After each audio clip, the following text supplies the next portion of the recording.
Hello and a warm welcome to the Irish Angle, our weekly show having a look back at all the things to do with racing, both in Ireland and abroad. And as usual, I have a regular team here. Nagle Johnny Ward, welcome to the show. Hi, Vinny.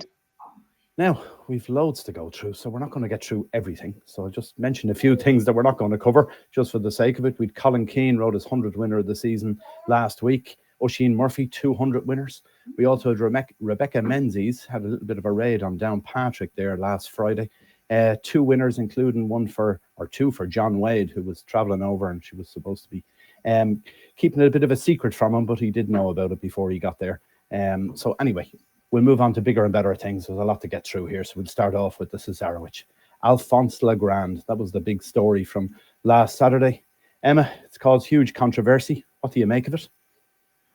Yeah, it kind of took a while for kind of the news to filter in, I suppose, that Jamie Powell had gone over the limit. I think if you go over 6, you're breaking the rules, and if you go 10 or over, you're automatically disqualified. Now, obviously, the result hasn't been confirmed yet, and it was interesting to see a few people kind of highlighting on social media that the last time Jamie actually hit the horse, he didn't connect. So whether that will come into it at all now or not, but yeah, it's a very, very, very strange result. Like, first off, kind of first thing crossing the line, like, I think anyone would have been delighted for Jamie, who's had, a really quiet year this year compared to, his last 2 years. He was kind of one of the top apprentices in Ireland, I suppose, and he was just having a quiet time this year. So it was great to see him crossing the line in front, and gave great interviews afterwards and everything. So you'd have to feel very, very sorry for him if he is going to get disqualified here. And it's just the rules. Like, I think it's, you take it or leave it if you want to have a horse disqualified if the jockey breaks the limit. But like to have this waiting period just seems so ridiculous. For something as clear as striking a horse, even though the question mark did come in whether he actually connected the last time, they should be able to figure that out on the day of the race meeting. In my mind, anyway, there's no reason why they can't analyze the replays as many times as they want within half an hour, and make the decision there and then. I don't see the thing about making connections wait, because it just kind of drags the whole thing out. And yeah, it'll be interesting to see what comes out tomorrow, because it was highlighted a few times on social media that Jamie didn't actually hit the horse the 10th time he went to, but the stick didn't connect. So look, I don't know, will that play any effect in the result of it? But yeah, it was you'd have to feel very, very sorry for connections. Yeah, I'd agree. And probably the connection to the second as much as the connections of the horse that was first past the post, because obviously they didn't get to celebrate their day. If it turns out tomorrow will be the whip review committee will meet and make a decision on it. Surely, Johnny, this could have been done on the day. Could have the punters also lose money if they back the second and it eventually gets the race? Just overall, there's a bad feeling with this, is there? Yeah, and it was such a great race as well, like the signature race on the Saturday, and when racing really gets to showcase itself kind of on the national stage to some extent anyway. And it was such a brilliant race, the far side versus the near side. It was like impossible to know who was up as they crossed the line. And I was really delighted for Jamie Powell. Like, Jamie's stats this season were so disappointing compared to like how good he had been in his kind of signature apprentice season, and he admitted that afterwards. I hadn't seen him. I actually hadn't had the opportunity to interview him at the race, because he didn't happen to have any winners the days I was there. And I was interested to see what he would say. And he was just saying, like, it's, as your claim goes down, it's harder and all of that. But this was such a big signature win for him. And then to have this kind of waiting period, like, I know whip rules probably are, we can debate the whip rules, but they need to be there. But to have this waiting period for the connections of the first and the second is deeply unsatisfactory. And I've some sympathy for the authorities here, in the sense that you do need to have whip rules, and you can't hit a horse too much. I think we'll all accept that, even though the whip is basically just a noise that makes something that makes a noise at this stage. But the wait, this can't be a satisfactory outcome. No, I think with all the controversy over it, they're going to have to look at it again, aren't they? And presumably, if they want to stick with those rules, they're going to have to make the decision on the day. That's the bottom line, in my opinion, anyway. Right, we'll move on to the next one. As well, I mean, it must be you'd be fairly sick if you back the second horse now. Like, will bookmakers have to pay out again? And like, bookmakers who paid out on the winner who'll be thrown out. Like, it's kind of a mess for everyone, really, isn't it? It is, yeah. No, there's no comeback for the punters, the bottom line. Now, maybe one or two of these bookmakers might do a justice payment, but I think the second horse was very well back, so I think they may not do it. Anyway, moving on. Next thing, City of Troy. We knew he was going to be retired to stud. That was almost certain it was going to happen, but I didn't think he was going to be retired to stud in Ireland, which was announced by Coolmore last week. So after he runs in the Breeders' Cup Classic, win, lose or draw, he's coming back to Ireland and he's going to stand at stud. What do you make of this, Johnny? Is that a surprise to you? Yeah, I did. I mean, I'm no expert on the stallion scene, but I did expect that he would be. I thought the whole thing about running him on dirt was to see what his scope would be in terms of a sire that could spend some of his time at least in the States and be a dirt stallion over there, considering who he's buying, all of that. So this was a bit surprising. And now we have to have the debate what he'll stand for. He can't really, be mated with Galileo bred mares, so that's going to be interesting as well. So as Coolmore kind of tries to fill that Galileo bred hole, or the Galileo hole, but I was surprised at that. I have to say I can't wait to see him run in the Classic, but I did feel that the angle with that was that they were going to kind of see what he was like as an American stallion potentially, and maybe, I don't know, we'll see what happens down the line. Maybe things will change, but he's going to be a fascinating addition to the roster, and most stallions basically are failures. So you have to be cognizant of the fact that despite all the hype and how good he is, he'll have a long way to go to prove that he's good at the stud. And maybe even like Galileo, he won't be an immediate hit at the stud, and his price will be reduced after the first crop, which happened with Galileo, went from 50 to 37.5, I think, and then up to $250,000 or whatever afterwards. So we'll see. But yeah, I was a bit surprised at the news. Yeah. What about you, Emma? They've obviously got justified in the States at stud already, Coolmore, so maybe that's part of the reason. I would presume it's most of the reason. But will he demand a big price here if he wins a Breeders' Cup Classic, or will it be nearly a negative for European breeders? I don't think it would be a negative anyway. I mean, if he wins a Breeders' Cup Classic, like he's a horse who can do it all, really. Like, isn't he? Like, if he can win that, like it's a massive ask they're asking him to do. Like, I think if he retired at the moment, he'd command a fair fee. Like, considering the likes of Paddington, who went to stud last year, what was he standing for, 55 or 60? I mean, you'd have to say he's a long way clear of what Paddington was then.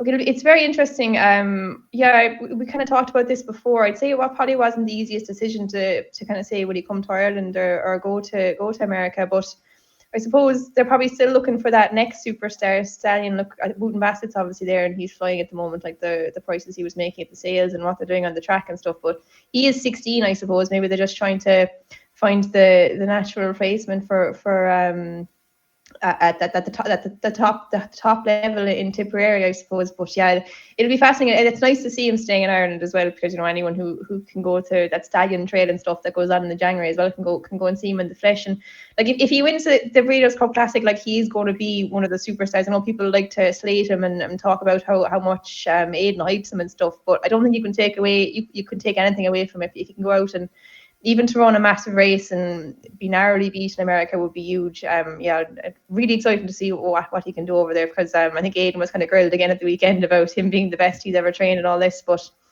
like, he's a horse who kind of showed it too, how fast he was. This year he showed how well he stayed, and like if he can go do it in America, he'll just be a superstar. Yeah, good stuff. We're talking about sales and Wooten Bassett and everything else. We those Tattersall's Book 1 sales last week. Amo Racing went wild. 21 million guineas, I think they spent. What did you make of all that, Johnny? Is it money well spent? Oh Jesus! Like, you can't be. I mean, it was funny to observe. Like, Ryan McGilligan has now worked for Amo Racing, and I think his expression afterwards, he was almost like as kind of I don't know. It was surreal, and watching kind of connections around Kia as like the price went down. I think that was the Wooten Bassett horse. It was like, wow, this is just unbelievable money. And basically, when you have heavyweights kind of going against each other in a sale like that, egos probably get involved, and obviously then it's like, well, I was here with the intent to buy this horse, and how long do I go? And then you have Coolmore as an underbidder on one of their own stallions. Then you have Sheikh Mohammed, who almost as if like he's feeling like day one, well, I was a bit usurped here, kind of flexing his muscles on day two, and the money that was paid for the Wooten Bassett. I mean, as I said afterwards, like, what's he worth after he runs on debut? Like, is it any way conceivable he'd be worth more money after he runs in his debut, short of it being a walkover? Like, how can you pay this money for a horse? And by the way, his pedigree is not like, it's not like the most unbelievable pedigree of all time. And obviously he's a very good looking horse, but I don't know. Like, money like this paid for horses when there's so much kind of poverty in the world, including in parts of the world where these people are from. For me, I don't find this. I find it difficult, to be honest, spending that much money on horses. But I don't know, if you got it, you got to flaunt it. Kia obviously wants to build his own stallions, and that's fine. But I mean, that sort of money for a yearling is obnoxious, really. Yeah, he'd some bidding strategy, hadn't he? Turning his back every time he did a bid. And then, of course, you'd Sheikh Mohammed turning up in a very colourful tracksuit as well. What did you make of it all, Emma? It was definitely entertaining. Yeah, I was watching a bit of it live there, and yeah, Kia Tony is back to the action every time. I think he had his son beside him, so I think he might have bought a few yearlings himself as well. But yeah, it's incredible money, and it wasn't just. I think there was a few partnerships. Was it the owner of Nottingham Forest or one of those football clubs was kind of tied in with him as well, but.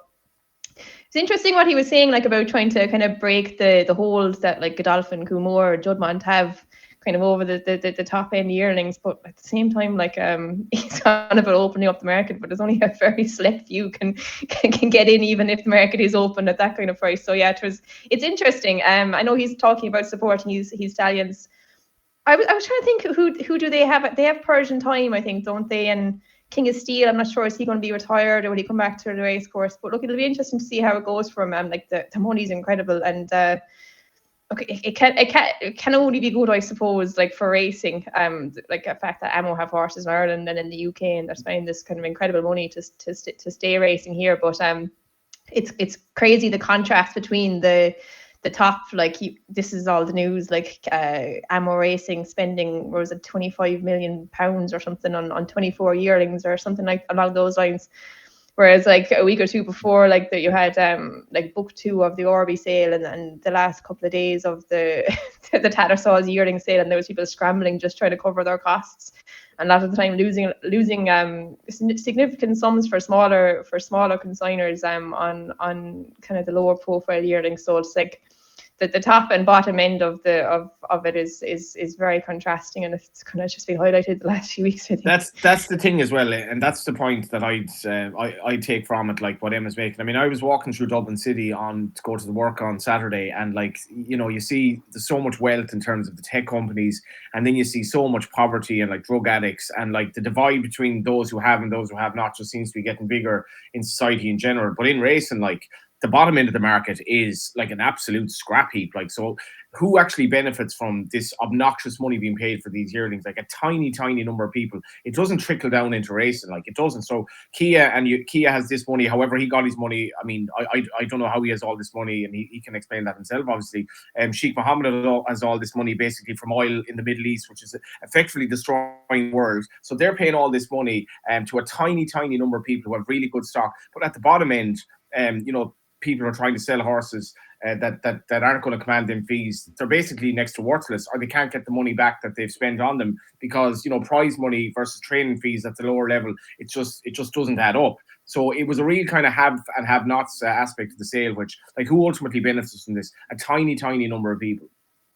Yes, yeah, I suppose so. But that's the nature of this whole sport, isn't it? That there's people at the top end of it who have endless amounts of money and they don't care how they spend it. And one of them, again from last week, is the German Derby winner, Palladium, who was sold for €1.4 million in France and is going to be trained by Nicky Henderson. Now, it's not certain yet, is he going to go over hurdles or not, because they're going to keep him as an entire go-to stud, and they're talking about races like the Melbourne Cup and the Ascot Gold Cup. But realistically, from a jumping side of it, 1.4 million would be insane money, wouldn't it? You could never get that back, Emma, could you? No, like, it's probably interesting, the discussion about keeping him entire. I think that's something that's done a lot in France and isn't done really at all here or in the UK, maybe to a very small scale. I remember Sir Eric, that horse who was kind of fatally injured in the Triumph a few years ago. There was kind of talks about him. I think he was still entire and JP owned him. But yeah, it's kind of crazy. I only kind of heard about it there last week, but I just knew the name sounded very familiar. I'm pretty sure Nicky Henderson actually trained another juvenile I'd heard of called Palladium. I think he came from Noel Meads, and he was up in the Boodoos or something. So they're probably hoping that this fellow would have a bit more fortune with the same name.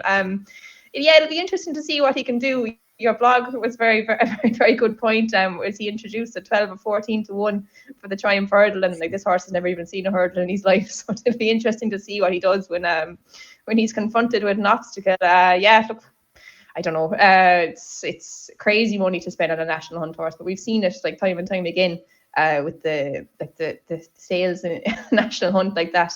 Caldwell Dispersal. It's incredible money. Like you're never going to get anything near that back realistically. The very, very odd horse might win you back the money that you're spending, but it's just kind of a rich man's playground, really, isn't it? Yeah, and that's the other thing, Johnny. What about that? Just the point of it, talking about running an entire over hurdles. Alderbrook, he won a champion hurdle years ago. He was still a colt at the time, and there's been a few. I think Porrick Roach has had a few as well of these entires of JPs that have been running over hurdles. But generally, would you be in favour or not of that? Do you think it's something you'd be backing, one of those entires to go for the Triumph, perhaps?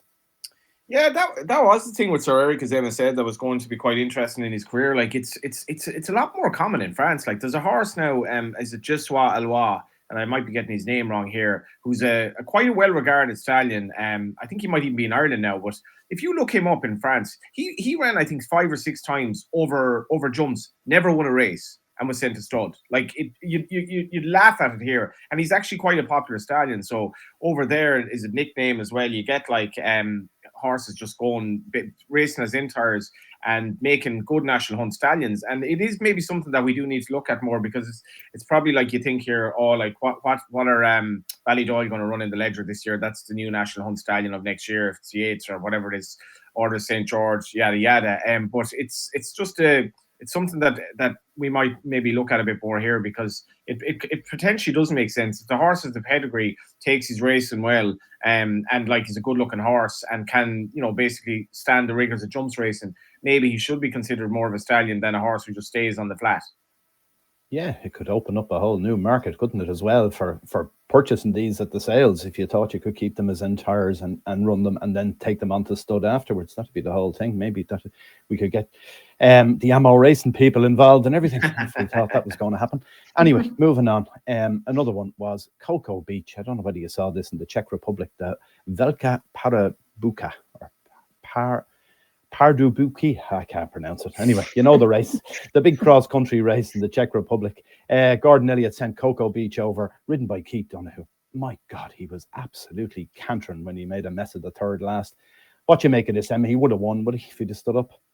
It would have been cool. I think an Irish horse when I finished last year, but they've never come anywhere close to winning. Like I'd say finishing now could be even a minute behind the winners. I think it takes about 9 or 10 minutes to finish the course. Like it's crazy watching. It's something you kind of you forget that it's going to be on, then you hear kind of a bit of talk about Irish people going over to it, and you tune into it. But yeah, it's like the fences, they've toned them down a bit, I think, in the last few years, but they're still pretty wild in comparison to what we call the Grand National now. I think they go through ploughed fields and the whole lot, but I kind of heard during the week, it wasn't on my radar, to be honest. I heard maybe Thursday that Cocoa Beach and Keith Donoghue were going over, and God, you're kind of thinking, like, if anyone can complete this course, it probably is Cocoa Beach and Keith Donoghue. Keith Donoghue is probably one of the best horsemen riding, and Cocoa Beach probably one of the most solid jumpers, and he just galloped all day long. And God, they were unlucky. Like he just kind of pecked coming over the fence, and I'd say they were fairly sick, but yeah, like God, it's probably as good a chance as an Irish horse will get, because it's kind of a totally different challenge. But the two competitors were probably the right ones to match up to it, and Gordon might try it again next year, maybe with I don't know, will Cocoa Beach will go back again. But yeah, it's a good spectacle, and you'd feel sorry for Keith. I saw him getting interviewed by Davy Boland there last night, and I'd say he enjoyed the experience. But interesting, it was his first ride as well. I thought he might have tried that before. Yeah, he's a cracking jockey, isn't he? Keith Donoghue, for those sort of horses, those sort of races. Very unlucky, and they are all talking about going back again next year. So maybe you might go over and have a look at that one, Emma, after going for your trips to Ascot and trips to the Prix de l'Arc. This could be. Benny, he's by Cocorico, who's another of these horses who was a jumper in France. So went to stud, and he stands for 12 grand. Same thing. There you go. Now, yeah. Did you watch that race, Johnny? Did you see it? I actually didn't. I only heard. I was at Mallow yesterday talking to Emma's father actually about Emma, really, and her progress as a journalist and all of that, and the run of Noble Talent. But no, I missed the race. I took in what was happening at Naas, but no, it is a great spectacle, right? And I felt sorry for Keith reading about it afterwards. Yeah, it was difficult for him, all right, yeah, but anyway, he'll bounce back. And the other thing is, now we've got big racing this week, huge racing actually. We've got Champions Day in Ascot with the Champions Stakes, where we'll probably most likely see Economics taking on Calandagan. That could be an absolute cracker, couldn't it? And then we don't know what Aidan will run, but he's got loads of them entered, including Los Angeles and Augustus Rodan, but I'm not sure what he runs there. And then the other one is, we've got the Munster National in Limerick this weekend, where I'm told Tiger Roll will be paraded before the race. He was the 2016 winner of it before he went on to his Grand National glory. What about this weekend, Emma? What are you looking forward to most? I might actually go down to the Limerick National now. Yeah, they should have a good crowd down there. And it was actually a great crowd in Cork yesterday, which was nice to see. But yeah, the Champions Weekend actually went last year, but it's kind of getting to one of those periods in the flat now. It's getting really hard to back horses. Like even at the weekend, like the way the ground went, results can be really, really unpredictable. And we saw it in the QE2 last year, massive kind of upset there when Paddington was beat. But yeah, like I suppose Economics and Calandagan will be a good showdown. Kiprios, and Calandagan will probably won't mind that soft ground. But yeah, I'm looking forward to it now. It'll be nice to see Tiger Roll in Limerick as well. Hopefully they get a good crowd down for the National. It's kind of one of the, like when the Limerick National comes around, you're really kind of switching over to the jump season, aren't you? Absolutely. And what about you, Johnny? Where are you going this week? If you working for Racing TV? I'm in Limerick on Saturday actually. I'm not there for the Munster National. No, it's a race. I was lucky to be involved in a horse that had a leg in a horse that was involved in it, and unfortunately, like it's a race that's just gotten a lot like a lot of these big handicap chases in Ireland now. They're dominated by a very small number of trainers. So I hope there might be the more sort of egalitarian aspect to it. Like, and as Emma said yesterday in Mallow, like. I got the train, the only train from Dublin you could get arrived about 2 hours before racing, and the courtesy bus, like there were about 3 or 4 race scores on it, and it was the only train from Dublin that could have been bringing people racing to Mallow. And I was just thinking how sad it is that like people don't go racing as much anymore for sort of these good jumps meetings. And I came in and I was expecting it to be really quiet, and then all of a sudden, maybe half an hour before racing up until the first, a load of people came in, and it really felt like I got the feeling there were an awful lot of locals there. Like there were real kind of national hunt people were at the meeting, and it made it so much more enjoyable. And when King Ferdinand was running, like the I think the club that owns him is kind of based around a bar near the Sullivans, and there must have been 40 of them in the parade ring. Like it was brilliant to see, and it makes such a difference when there are people racing. And I mean, Limerick have had so many racecourse managers. They've had more racecourse managers in the last sort of few years than one other racecourse would have in 50 years. Like it's a place that probably should get more people racing a lot of the time. And I feel that at times maybe the locals don't go as much as they used to. So I hope they get a good crowd, because it is a good day's racing. And I was there last year, and I didn't think the crowd was that great, and there wasn't much of a buzz around the place. And I was talking to people in Adair who said like the hotels used to be full of people who would go to the Limerick National and go to the 2 days. And it's not like that anymore. So I do hope to get a crowd, and I wish them all the best. Yeah, very good. And horse to follow, Emma, have you one from last week that caught your eye? Yeah, definitely one that caught my eye in the Dewhurst, kind of saying about how the ground has gone, and maybe the results are looking a bit funny, but the Dewhurst was kind of looking like a real kind of classic renewal of it until the Ballydoyle horse got pulled out, which was a pity. But Ryan switched over to Expanded then. I think he was around, he was definitely 33 to 1, if not bigger. Maybe the night before, maybe the morning of, before this horse was pulled, and Ryan switched over. And obviously he shortened up a bit when Ryan hopped onto him, but I don't think anyone really expected him to run the race he did. Like, he'd only won his maiden a week beforehand under Wayne Norden. I think he only won that by a neck, beating another Ballydoyle inmate. But God, he ran a massive race, only second start, like I said, a week after his maiden win in the Dewhurst, splitting two very highly rated Godolphin horses. And Shadow of Light, the winner, I don't think is any will play any backstory in the classics next year. I think he's a really classy horse. So I think this Expanded, like to run like that in his second race course start, it was a massive performance. And it'll be interesting to see what he can do from here, because obviously he wasn't the thought of as being a first string up until then. But maybe they might rethink plans with him now after such a big performance.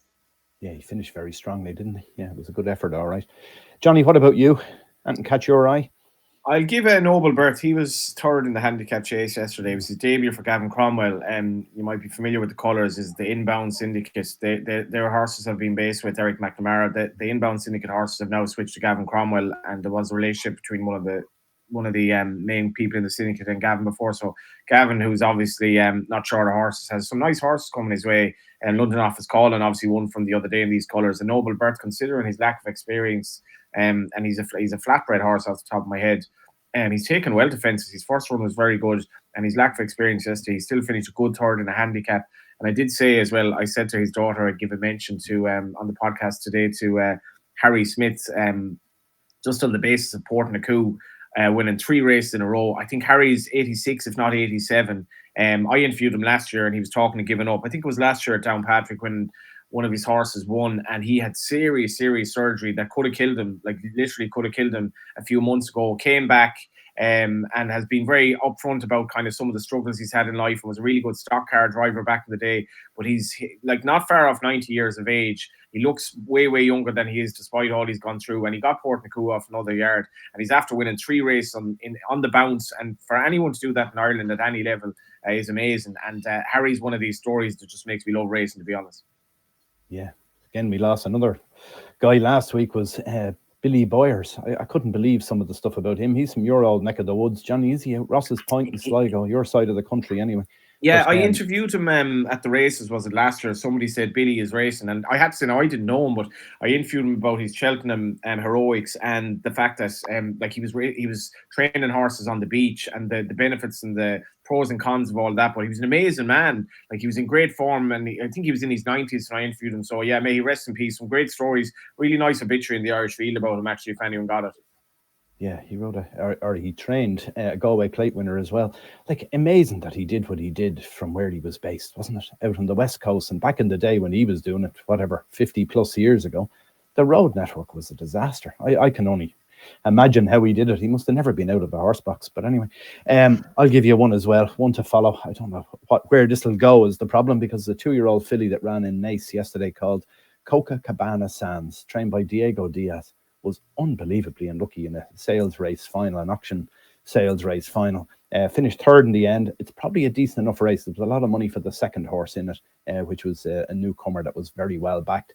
This was very unlucky in third, but it was also very unlucky in the stole the previous day, where it got really badly hampered after a furlong. So there's definitely a day in this Copacabana Sands, but again, the season is running out, so whether it gets time to win a maiden this back end or it'll be early next year, I don't know. So one for the notebook, one for your horse tracker.